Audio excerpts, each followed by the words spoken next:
Hello అండి. Welcome to our channel. నేను మిసిరి.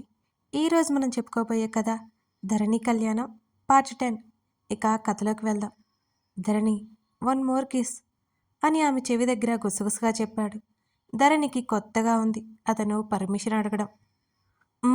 అంటూ అతని నడుము చుట్టూ చేతులు వేసి గట్టిగా పట్టుకుంది. కంగారి బిడియం లోపల పెరుగుతుంటే ఆమె నడుము చుట్టూ చేతిని వేసి అతనికి దూరం జరిపి వాల్ లాక్ చేశాడు గగన్. కళ్ళెత్తి గగన్ని చూసింది. ఆమె నడుం మీద పట్టు బిగించాడు. అప్రయత్నంగా కళ్ళు మూసుకుందామె.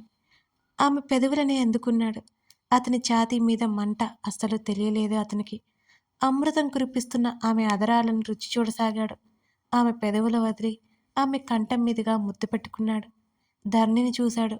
గట్టిగా కళ్ళు మూసుకుంది. ఆమె శరీరం అతని స్పర్శకి స్పందిస్తోంది. ఆమె మనసు సంగతి ఆమె పట్టించుకునే స్థితిలో లేదు. దాదాపు ఆమె మనసు కూడా అతని స్పర్శకి అలవాటు పడిందేమో బహుశా. ఆమెను 2 చేతుల్లోకి తీసుకున్నాడు. ఆమె ఇంకా కళ్ళు తెరవనే లేదు. అతని హృదయంలో ముఖం దాచుకుంది. అప్పటికే చీకట్లు ముసురుకుంటున్నాయి. ధరణిని బెడ్ మీద పడుకోబెట్టాడు. ఆమె నడుము దగ్గర టాప్ పక్కకు తొలగించి పెదవుల ముద్రలు వేయసాగాడు. ఆమె వేడి నిట్టూర్పులు అతనిలో ఇంకొత్త ఉత్సాహాన్ని తెస్తున్నాయి. అతని చేతుల్లో ఆమె నడుము చిక్కుకుపోయింది. అతని మునిపంటి ఘాట్లు ఆమె నాభి పక్కన తిష్టవేశాయి. మెల్లిగా ఆమె మీదకు ఒరిగి మరోసారి ఆమె పెదవుల మీద ముద్దు పెట్టుకున్నాడు.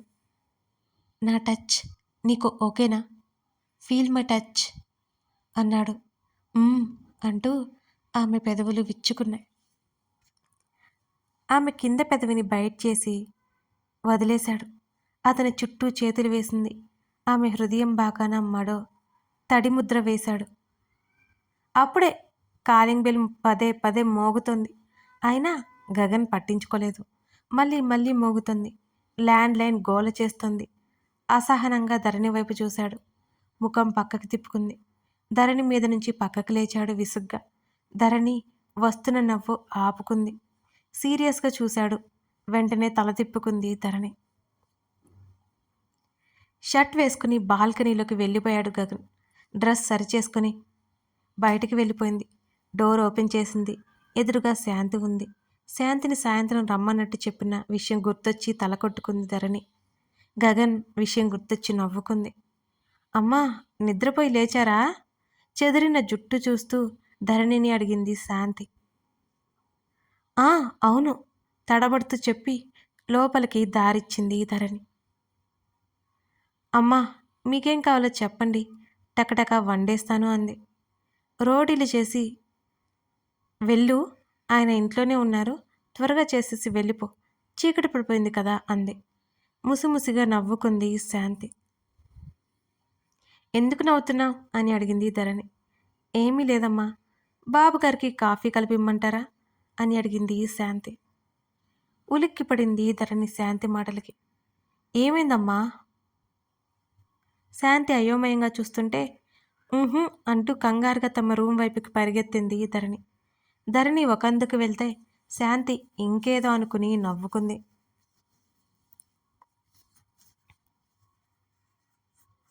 త్వరగా రెడీ అవు, బయటికి వెళ్దాం అన్నాడు గగన్. అంటూ తల ఊపి మంట తగ్గిందా మీకు అని అడిగింది. అన్నాడు అతను. అక్కడి నుంచి హాల్లోకి వెళ్ళిపోయాడు. ఏంటో ఈయన అర్థం కాడు అనుకుంది ధరణి. రెడీ అయ్యి కిందకు వెళ్ళింది. ధరణి చూసి పైకి లేచాడు. శాంతి అంది చుట్టూ చూసి. వెళ్ళిపోయింది. నేనే వెళ్ళమని చెప్పాను అన్నాడు అతను. ఇద్దరు కారు దగ్గరికి వెళ్ళారు. సారీ అన్నాడు గగన్. అయోమయంగా చూసింది గగన్ని. ఎందుకండి అంది ధరణి. అది ఇందాక సెన్సెస్లో లేను నేను అన్నాడు. ఏం మాట్లాడేది ధరణి మౌనంగా బయటికి చూసింది. అన్ని మాటలని అసలు ఎలా బెండ్ అయ్యాను నేను? ఇప్పుడు తను ఏమనుకుంటుంది? నేను నిజంగానే క్యారెక్టర్ లెస్ అనుకుంటుందా? అతని ఆలోచనలు అతనివి. మొబైల్ షాప్ ముందు కారు ఆపి 10 మినిట్స్ అన్నాడు అతను. అలాగే తలూపింది ధరణి. లోపలికి వెళ్ళి మొబైల్ పట్టుకొచ్చి ధరణి చేతిలో పెట్టాడు. ఇది అని డౌట్‌గా చూసింది. నీకే అన్నాడతను. నాకా? ఆశ్చర్యంగా అంది. అవును. నీ దగ్గర లేదు కదా అన్నాడు. "హ్మ్. థాంక్స్ అండి." తన మొబైల్ ఎందుకు లేదో గుర్తొచ్చింది ధరణికి. థాంక్స్ చెప్పగానే విచిత్రంగా చూశాడు. గగన్‌ని పట్టించుకోలేదు ధరణి ఆ క్షణం. గగన్‌తో పెళ్ళికి ఇంకొక రోజు ఉంది అనగా తండ్రి కోసం వంట చేసి, తండ్రి తిన్న తర్వాత తన గదిలోకి వెళ్ళిపోయింది ధరణి. ఆమెకి గత జ్ఞాపకాలు గుర్తొస్తున్నాయి. మనసంతా బాధగా ఉంది ఆమెకి. తన తండ్రి తనని నమ్మకపోతే ఇంకెవరు నమ్ముతారు అనుకుంది. ఏడుస్తూ ఉండిపోయింది. నిద్ర పట్టక ఫోన్ చేతిలోకి తీసుకుంది. అప్పటికే టైం 11 గంటలయింది. సూర్య ఫోన్ చేశాడు. లిఫ్ట్ చేయబోయేలోపు తండ్రి వచ్చి ఫోన్ లాక్కున్నాడు. మరోసారి తండ్రి చెంపదెబ్బకి బలైంది ధరణి. ఇంకోసారి నమ్మకాన్ని చేతులారా పోగొట్టుకుంది. తన తప్పు ఏమాత్రం లేకుండా తండ్రి చూసిన చూపుకి చచ్చిపోవాలనిపించింది ఆమెకి ఆ క్షణం. ఫోన్ నేలకేసి కొట్టి, కనీసం రేపు నీ పెళ్ళి అన్న సంగతి కూడా గుర్తులేదా నీకు? ఎందుకిలా చేస్తున్నావు ధరణి? నా పరువు తీసి నా ప్రాణం తీయకు. గగన్‌తో నీ పెళ్లి జరగకపోతే నాకు ఆ క్షణాలే చివరి క్షణాలు అని వెళ్ళిపోయాడు సత్యనారాయణ. విచిత్రంగా ఈసారి ధరణికి ఏడుపు రాలేదు. నవ్వు వచ్చింది విరక్తితో.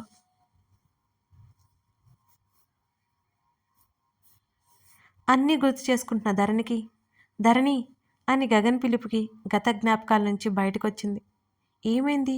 ఆమె కంట్లో చెంపల మీద జారి పడుతున్న కన్నీటిని తుడిచాడు. నాన్న గుర్తొచ్చారు అంది ధరణి. విషయం అయితే చెప్పలేదు. మీ నాన్నంటే అంత ఇష్టమా అని అడిగాడు. "ఉమ్, నాకంటే అంది. ఏడకు. అంకిల్‌కి కూడా నువ్వంటే చాలా ఇష్టం. ధరణిని దగ్గరికి తీసుకున్నాడు. నిజానికి గగన్‌కి అలా ఓదార్చడం అస్సలు తెలియదు మరి.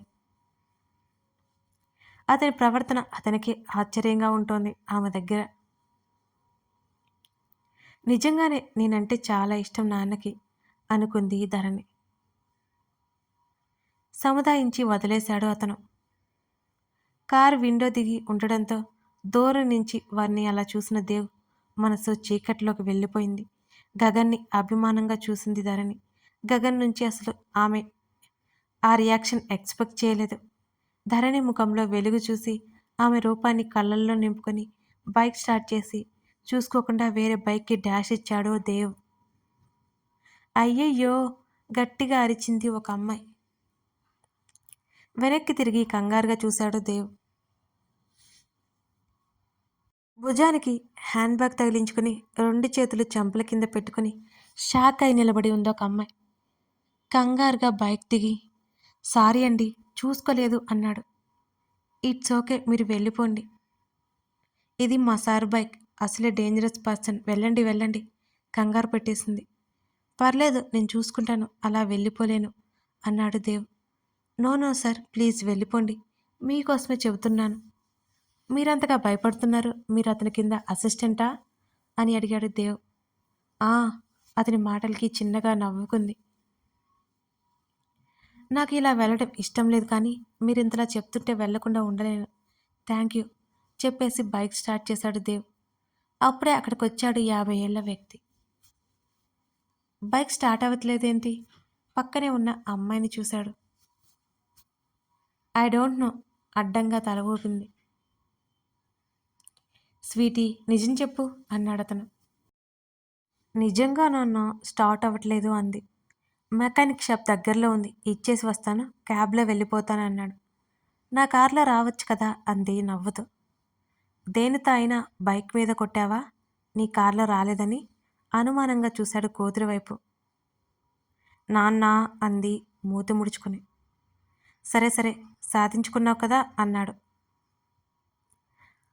ఆహాహా పదండి నాన్న తండ్రి చేతిని పట్టుకుని కారు దగ్గరికి తీసుకెళ్ళింది. నా బైక్ అని అడిగాడు. ఆఫీస్ బాయ్ని పంపి తెప్పిస్తాను. ఇద్దరు కారులో ఇంటికి బయలుదేరారు. దాత్రి తన తండ్రి రామారావు. ఇద్దరు ఒకే ఆఫీస్లో పనిచేస్తారు. దాత్రి మేనేజర్ పోస్ట్లో ఉంది. Ramarao assistant manager.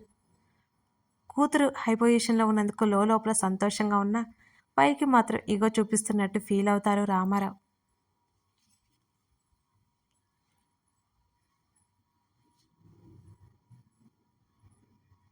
రా ధరణిని చేతికి అందించాడు గగన్.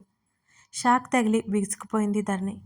కమ్ మరోసారి పిలుస్తూ చేతి వైపు సైగ చేసి చూపించాడు కళ్ళతోనే. లోపల సంతోషంతో గగన్ చేతిని అందుకుంది ధరణి. ఇద్దరు టేబుల్ ముందు కూర్చున్నారు. బేరర్ రాగానే ఫుడ్ ఆర్డర్ పెట్టాడు గగన్. నీకేం కావాలో నువ్వే చెప్పు అన్నాడతను.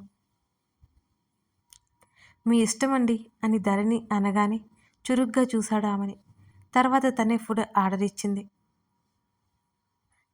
ఇద్దరు డిన్నర్ చేశారు. హోటల్కి పక్కన ఓపెన్ ఏరియాలో టేబుల్స్ చైర్స్ చక్కగా వేసి ఉన్నాయి. ధరణిని అక్కడికి తీసుకెళ్లాడు. కూర్చోమన్నట్టు చేయి చూపించి తను కూర్చున్న టేబుల్ ముందు మౌనంగా కూర్చుంది ధరణి. లుకెట్ ధరణి అతన్ని చూస్తోంది ధరణి. నువ్వంటే నాకు ఇష్టం. అది ప్రేమ అని నేను చెప్పలేను. నిజానికి లవ్ అంటే నాకు తెలియదు. నువ్వు ఇష్టం అంటే నీ inside and out side, I mean నీ మనసుతో పాటు నీ శరీరం కూడా. I want you. ఇంతకంటే ఎలా చెప్పాలో తెలియదు నాకు. ఇక నా దగ్గర యాక్ట్ చేయకు. నీకు నచ్చినట్టు ఉండు అన్నాడు. ధరణికి సంతోషం ఎక్కువైంది. గగన్కి తనంటే ప్రేమ ఉంది.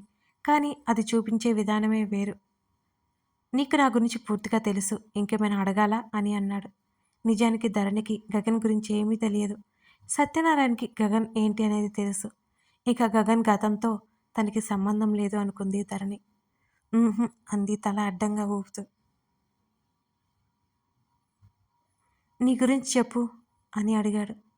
నా గురించి ఏముందండి అంది అమాయకంగా.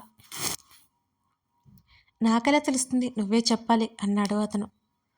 చెప్పుకోదగ్గవి ఏమి లేవు అంది ధరణి. సరే, నువ్వు పాస్ట్లో ఎవరైనా లవ్ చేశావా అని అడిగాడు. గగన్ని చూసింది. అలాగే అతని మాటలకి. నువ్వేంటి ఇలా అడుగుతున్నాడు అనుకోవచ్చు. నేను ఎందుకు అడగట్లేదు, జస్ట్ తెలుసుకుందామని. ఇక నుండి కోర్స్ నన్నే కదా నువ్వు లవ్ చేయాలి అన్నాడు. మౌనంగా ఉన్న ధరణిని చూసి పర్లేదు నేనేమనుకోను, పెళ్ళికి ముందు ప్రేమ కామన్ అన్నాడు. అది అది నసిగింది ధరణి. ఎవరు ఆ లక్కీ బాయ్ అన్నాడు అతను. లేదండి, ఎవరో తెలియదు అంది టక్కున. ఏంటి తెలియకుండా లవ్ చేసావా అన్నాడు ఆశ్చర్యంగా. అవును, అంటే ప్రేమ లాంటివి ఏమీ లేవు. నేను ఎప్పుడూ అతన్ని చూడలేదు అంది ధరణి. వాట్? గగన్ ముఖం చిట్లించాడు. ఒకసారి మా నాన్నకి యాక్సిడెంట్ అయితే హెల్ప్ చేశారు. అప్పుడు నేను ఊర్లో లేను. అందుకే అభిమానం. అంతకు మించి ఏం లేదు. ప్రేమ కూడా లేదు. చెప్పడానికైతే చెప్పింది కాగని గగన్ ఏమనుకుంటాడో లోపల భయం పెరిగిపోతోంది ధరణికి. ఆ మాత్రం హెల్ప్కే అన్నాడు. నాకుంది మా నాన్న ఒక్కరే కదండి. ఆయన్ని కాపాడిన వ్యక్తి దేవునితో సమానం అంది ధరణి. అభిమానం మాత్రమే కదా అని అడిగాడు. అవును అంటూ తల ఊపింది. షూరా? గగన్ మరోసారి అడిగాడు. అవునండి అంది ధరణి. That's good. ఇంకేం లేదు కదా నీ పాస్ట్లో అని అడిగాడు. తల అడ్డంగా ఊపింది ధరణి. నేను ఎదురుగా ఏమున్నా పట్టించుకోను. నా వెనుక నన్ను మోసం చేసే వాళ్ళని అస్సలు బేర్ చేయను ధరణి. నీకేం సమస్య వచ్చినా నాకు చెప్పు. ఏ విషయమైనా నీ గురించి ముందు నేనే ఉండాలి. దీనికి నువ్వు ఏ పేరు పెట్టుకున్నా ఐ డోంట్ కేర్. నువ్వు ఇక లైఫ్ లాంగ్ నాదానివి అని మమ్మీ చెప్పింది. ఇక నువ్వు నాదానివి మాత్రమే అన్నాడు. అతను చెప్పే వాటికి నిలువుగా తల ఊపింది ధరణి. వెళ్దామా అన్నాడు. లేచి అతన్ని అనుసరించింది ధరణి. తిరుగు ప్రయాణంలో గగన్ ఆలోచనలన్నీ గగన్ చుట్టూని తిరుగుతున్నాయి. తను చెప్పిన వాటికి మరొకరైతే ఖచ్చితంగా అనుమానిస్తారు. గగన్ అదేమంత విషయం కాదని పక్కన పడేశాడు. బహుశా అతను పెరిగిన వాతావరణం అలాంటిదేమో. తన మీద గగన్కి నమ్మకం ఉంది. ఆ మాటకే ధరణి మనసు ఆనందంతో ఉరకలు వేసింది. గగన్ అన్నట్టుగా అతనికి సొంతం. తను అతనికి సొంతం. అతను తనకు సొంతం. గగన్ హ్యాపీగా ఉండాలి. అప్పుడే కదా తను హ్యాపీగా ఉంటుంది. తల తిప్పి గగన్ని చూసింది. సీరియస్గా డ్రైవ్ చేస్తున్నాడు. అప్పటికే చీకట్లు ముదురు రంగు పులుముకున్నాయి. ఎప్పటికో ఇంటికి చేరారు. భోజనానికి రండి సార్, వంట అబ్బాయి పిలిచి వెళ్ళాడు. వస్తున్నా. దేవ్ ఎక్కడా అని అడిగాడు సూర్య. బయటికి వెళ్ళారు సార్ అన్నాడు వంటబ్బాయి. అప్పుడే దేవ్ ఇంటికొచ్చాడు సూర్య మాట్లాడుతుండగానే. రేయ్ దేవ్ కమ్ పిలిచాడు సూర్య. తినేశాన్రా అన్నాడు దేవ్. కొంచెం తిందువు గాని రా. సూర్య పిలుస్తుంటే స్టమక్లో ప్లేస్ లేదు, కంపెనీ ఇస్తానురా. డైనింగ్ టేబుల్ ముందు కూర్చున్నాడు దేవ్. ఓకే అన్నాడు సూర్య. సూర్య తినడం పూర్తి చేశాడు. సూర్య, దేవ్ పిలిచాడు. ఏం రాదే? Look at this. తన మొబైల్లో ధరణి ముఖంలో సంతోషం పక్కనే ఉన్న గగన్ని చూపిస్తోంది. ధరణి ఫోటోని ప్రేమగా తడిమాడు. చూశావా ధరణిని? దేవ్ వైపు చూడకుండానే అడిగాడు. డిన్నర్కి వచ్చింది తన భర్తతో పాటు అన్నాడు దేవ్. ఓకే, నేను వస్తే బాగుండేది, దూరం నుంచి చూసుకునేవాణ్ణి అన్నాడు సూర్య. ధరణి హ్యాపీగా ఉంది. డోంట్ వరీ సూర్య అని చెప్పాడు దేవ్. ఐ హోప్ అన్నాడు సూర్య. ఇద్దరు మౌనంగా ఎవరి గదిలోకి వాళ్ళు వెళ్ళిపోయారు.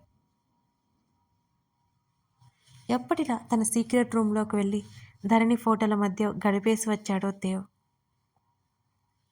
ధరణిని తలుచుకుంటూ ఆమె జ్ఞాపకాలతో ఉక్కిరిబిక్కిరవుతూ బలవంతంగా రెప్పలు మూశాడు సూర్య.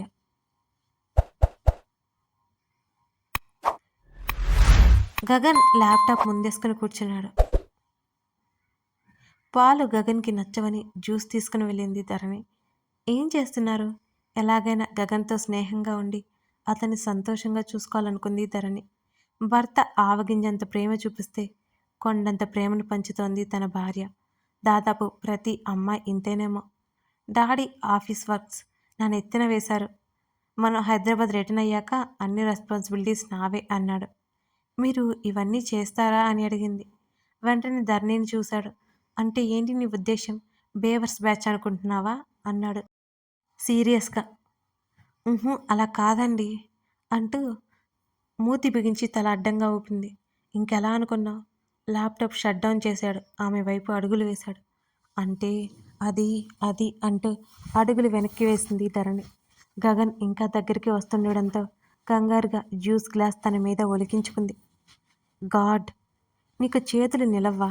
నిన్న నా మీద కాఫీ పోసావు, ఇవాళ నీ మీద జ్యూస్ పోసుకున్నావు. ఇంకా బెటర్ కాఫీ కాదు అన్నాడు ఆమె నుంచి దూరం జరుగుతూ. ఏడుపు మొహం పెట్టుకుంది ధరణి. ఆమె మెడ కింద భాగం నుండి డ్రెస్ అంతా జ్యూస్ పడింది. వెళ్ళి క్లీన్ చేసుకునిరా అన్నాడు. అంటూ గబగబా బాత్రూంలోకి వెళ్ళి స్నానం చేసి మళ్ళీ హడావుడిలో పడి తన డ్రెస్ తెచ్చుకోలేదు.